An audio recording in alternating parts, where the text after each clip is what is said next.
Ini kenapa? Nanti aku bilang mama suruh ke pos toh biar kasih obat.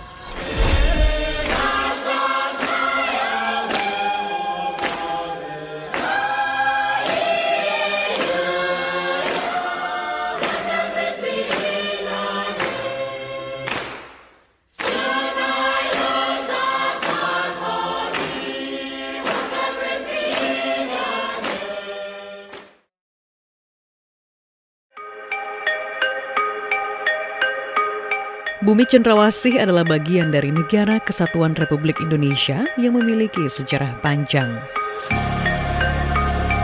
Setelah melalui proses politik internasional dan penentuan pendapat rakyat PEPERA pada tahun 1969, Papua resmi terintegrasi ke dalam NKRI, hampir seperempat abad setelah Indonesia merdeka.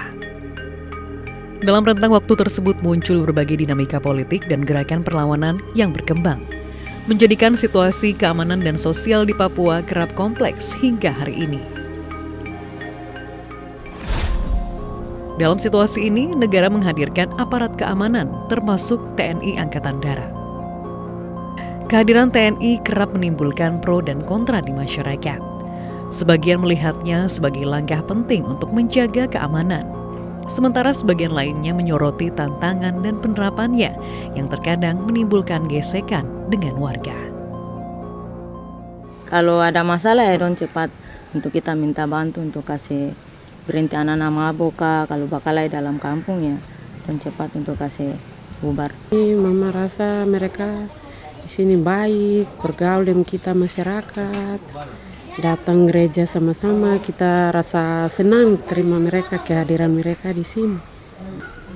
Di sini malah TNI itu baik dengan masyarakat. Justru mereka lindungi masyarakat lagi. Jadi macam musuh masuk tidak ada kan ada mereka. Jadi kami sangat suka mereka. Imanul ini sekolah di mana? Oh sini juga. Kelas berapa? Kelas 1. Kelas 1. Baru kok? Kelas 5. Kelas 5? Baru kecil begini kelas 5. Gimana ini? Kau cita-cita mau jadi apa? Jadi tentara. Dalam beberapa tahun terakhir terdapat sejumlah pergeseran paradigma dari aparat TNI Angkatan Darat dalam menjaga wilayah Papua.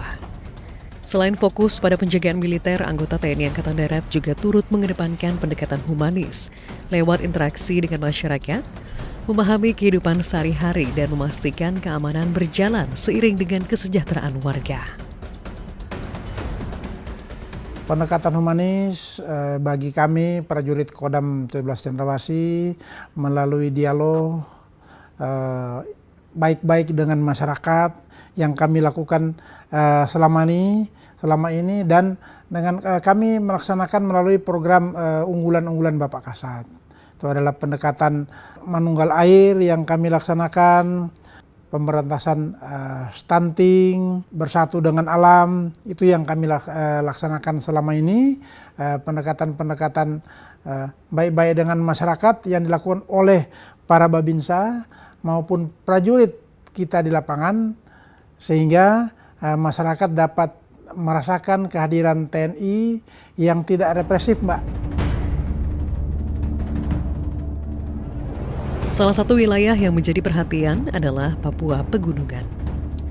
Di wilayah inilah intensitas aksi kelompok separatis seperti kelompok kriminal bersenjata KKB maupun organisasi Papua Merdeka OPM cukup tinggi hingga mengancam keamanan masyarakat dan aktivitas pembangunan sekitar.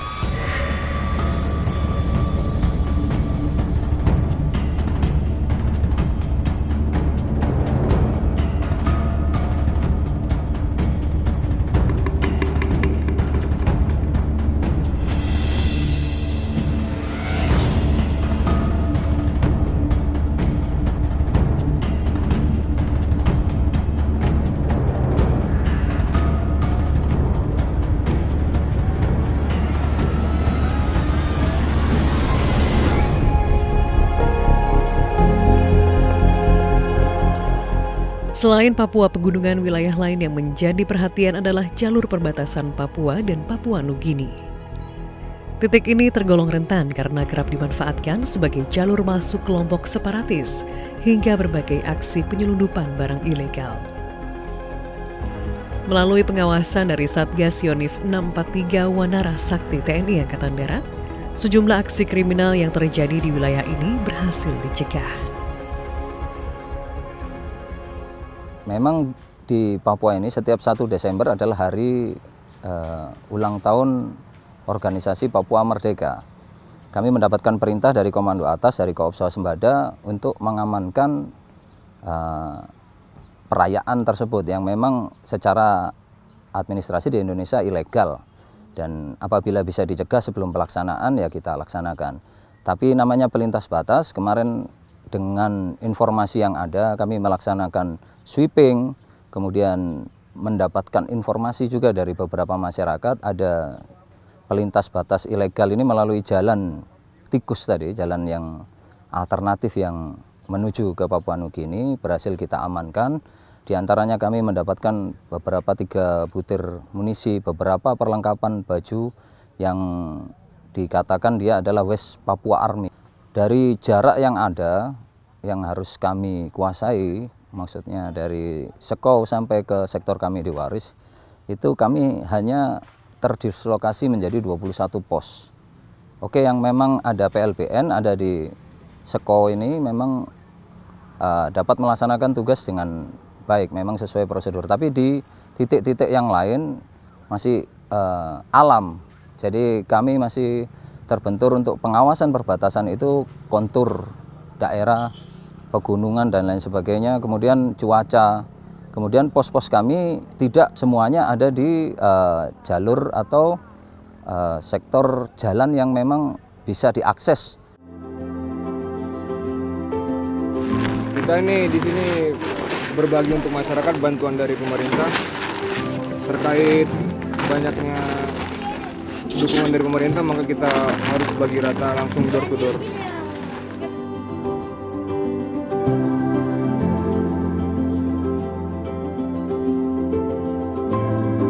Selamat Natal, Merry Christmas.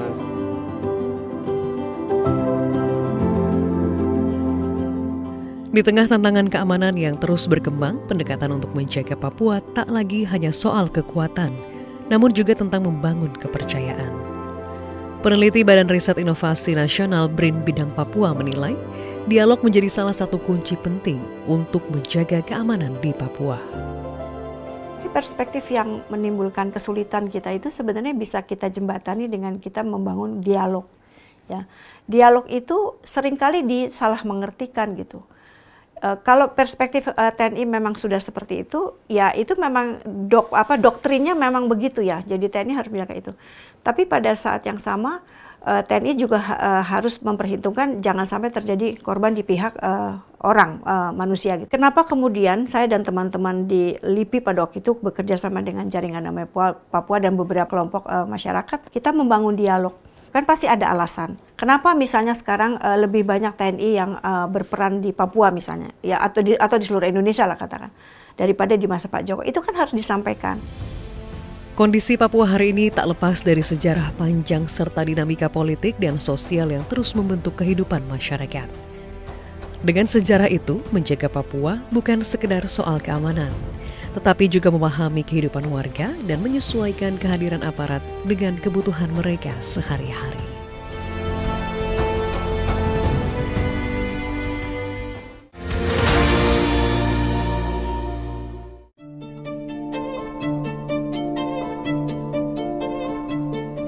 Integrasi Papua ke NKRI terbentang dalam sebuah lintasan sejarah yang panjang. Dari meja perundingan hingga forum internasional, prosesnya diwarnai tarik-menarik kepentingan yang berlangsung selama bertahun-tahun. Di dalam perjanjian KMB, kan ketentuan terakhirnya adalah persoalan Irian Barat, posisi Irian Barat itu akan dibicarakan setahun kemudian setelah perjanjian ini ditandatangani. Nanti setelah berjalan setahun, perjanjian itu baru akan dibicarakan kembali. Maka berkelitlah dia dengan macam-macam alasan, bahkan didorong supaya di lingkungan masyarakat Papua ada kelompok yang menghendaki berdiri sendiri. Jadi akar permasalahannya karena akal bulus dari kolonialisme imperialisme Belanda yang tidak mau menyerahkan Irian Barat terhadap atau kepada Indonesia. Isu mengenai perbedaan tafsir atas sejarah integrasi Papua melalui penentuan pendapat rakyat atau PPRA 1969 juga turut menjadi bagian dari perdebatan panjang dalam kehidupan masyarakat Papua hingga komunitas internasional. Vanuatu keeps on questioning Papua and its place in Indonesia. Now, let me ask this of them.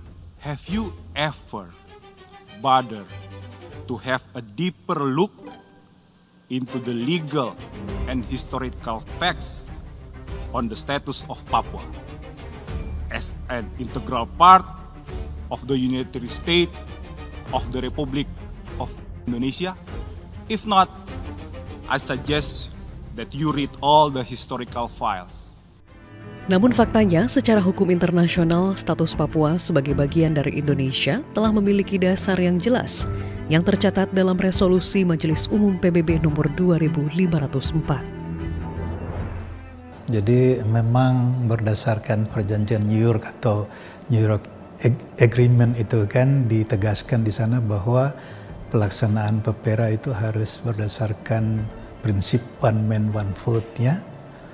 Tetapi ada tawaran dari pemerintah kita kepada PBB untuk dilaksanakan berdasarkan prinsip musyawarah dan mufakat, karena memang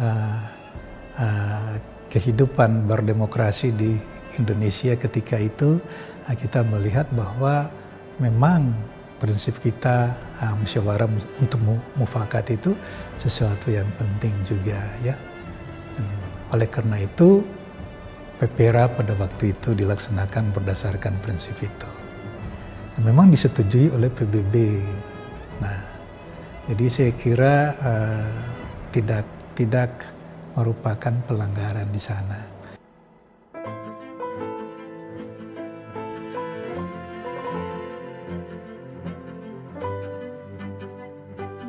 Ya sah lah, itu PBB yang menentukan kok. Dan itu kesepakatan PBB Amerika dan Indonesia. Jadi hasil dari dari pemilihan yang kalau pemilihan umum kan seluruhnya harus milih. Tapi kan kondisinya waktu itu tidak memungkinkan.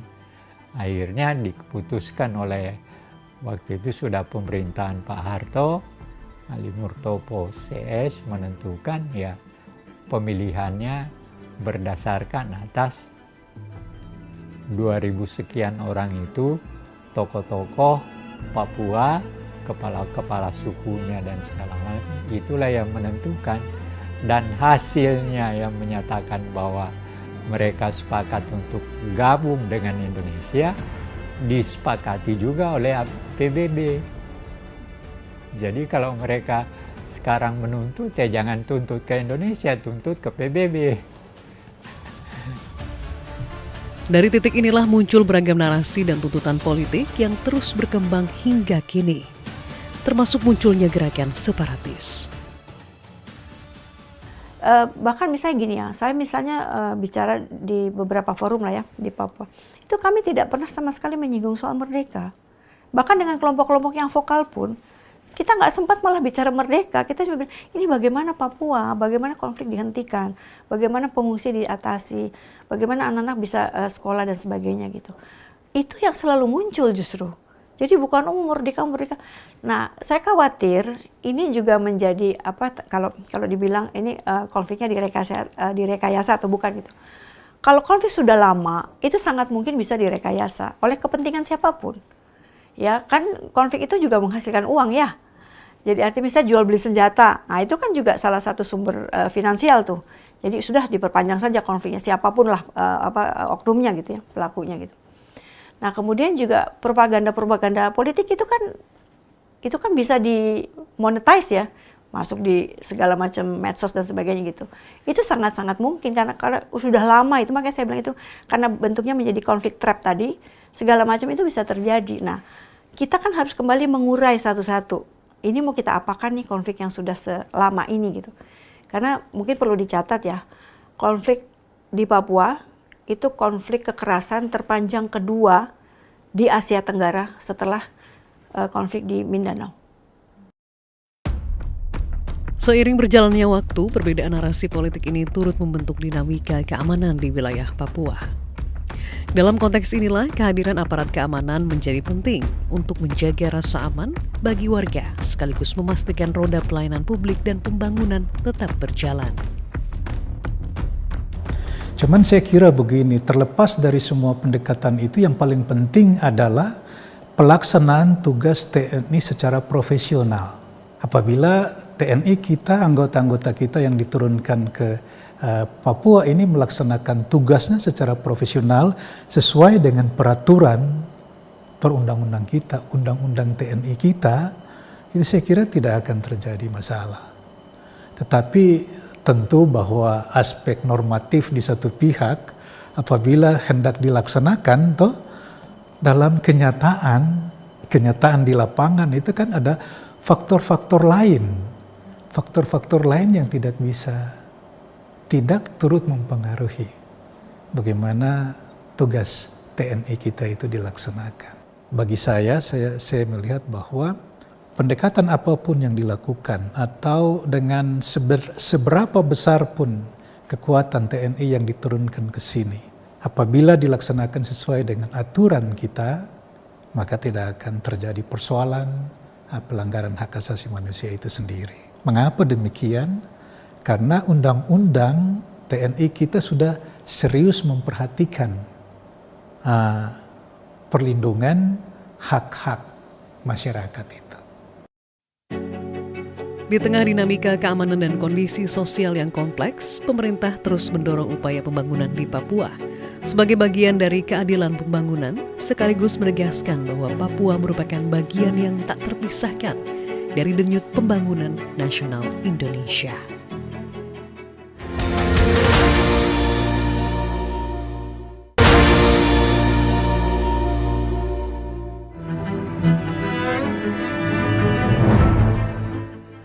Pembangunan Papua hari ini tak lagi bisa direduksi pada soal infrastruktur semata.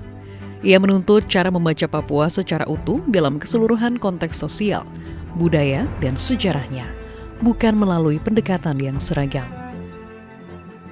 Dalam kerangka inilah pemerintah melalui Bappenas selaku perumus kebijakan pembangunan nasional menegaskan pentingnya pendekatan yang lebih kontekstual dan terintegrasi dalam merancang arah pembangunan di tanah Papua. Papua punya sejarah yang cukup panjang dan tentunya kita perlu juga memahami konteks sejarah dan bagaimana juga konteks budaya, kondisi sosialnya, dan berbagai hal yang lain, termasuk juga sosial politik yang ada di Papua. Nah, kami di Bappenas tentunya mencoba menggabungkan berbagai aspek ini.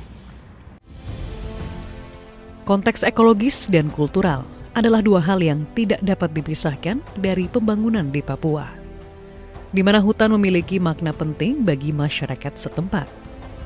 Karena itu, pendekatan pembangunan diarahkan lebih inklusif dengan melibatkan orang asli Papua, guna menjaga keseimbangan antara percepatan pembangunan dan kelestarian lingkungan.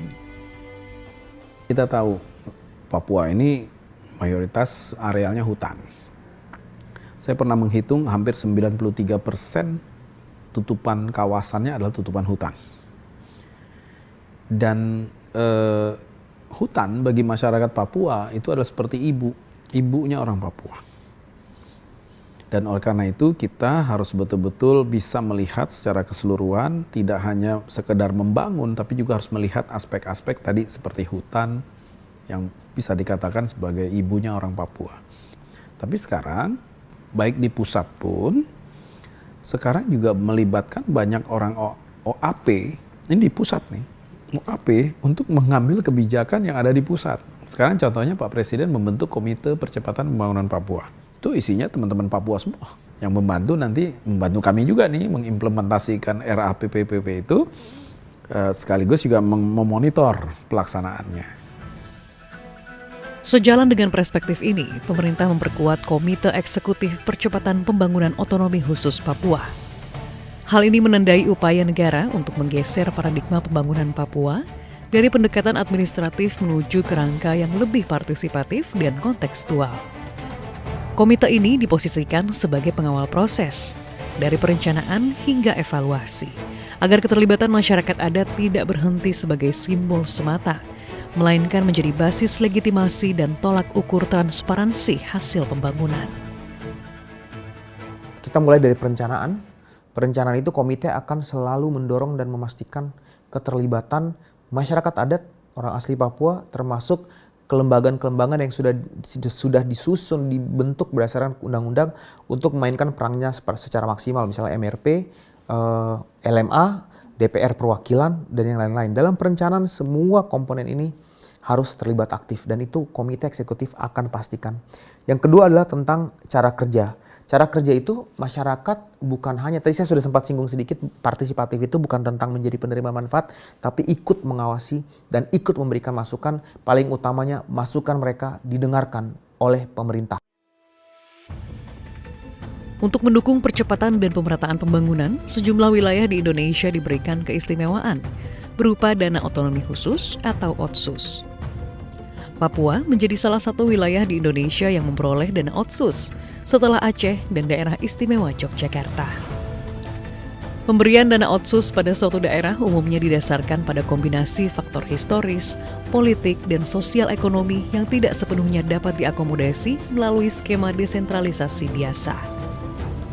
Negara menggunakan instrumen ini untuk meredam konflik, mengakomodasi identitas lokal, serta mempercepat pembangunan di wilayah yang memiliki kesenjangan struktural atau dinamika integrasi yang kompleks.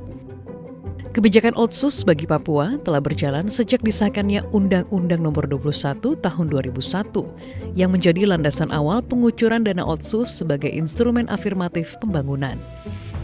Setelah 2 dekade implementasi, kebijakan ini kemudian diperbarui melalui Undang-Undang Nomor 2 Tahun 2021 atau yang dikenal sebagai Otsus Jilid 2 dengan penekanan pada perbaikan tata kelola, efektivitas anggaran, dan keterlibatan masyarakat dalam memastikan manfaatnya lebih tepat sasaran. Nah, kami bekerja sama dengan Kemendagri dan Kementerian Keuangan itu menyusun yang namanya Sistem Informasi Percepatan Pembangunan Papua.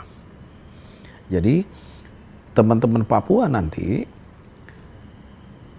melalui RKPD-nya, mereka menyusun RKPD ya setiap tahun. Nah, itu mereka tetap harus mengacu kepada RAPPP tadi. Nah, di SIPPP itu ini merupakan sistem yang interoperabilitas antara Kemendagri, Keuangan dengan Bappenas. Pada saat mereka memasukkan RKPD-nya ke dalam sistem informasi daerah di Kemendagri, itu akan nanti langsung link ke Bappenas. Di mana di Bappenas nanti akan keluar tagging-tagging mana yang masuk RAPPP, mana yang seharusnya bisa dialokasikan melalui dana Otsus, mana yang tidak. Kalau sudah tersaring, di Bappenas pun akan ngeling langsung ke keuangan. Kalau sudah dialokasikan di keuangan, itu nanti akan balik kembali ke Kemendagri karena ini kaitannya dengan APBD. Nah, sistem ini sudah kita bangun dan akan kita terapkan sehingga monitoring dan evaluasinya tidak hanya dari sisi pelaksanaan, tapi dari sisi perencanaannya pun kita jaga sekarang.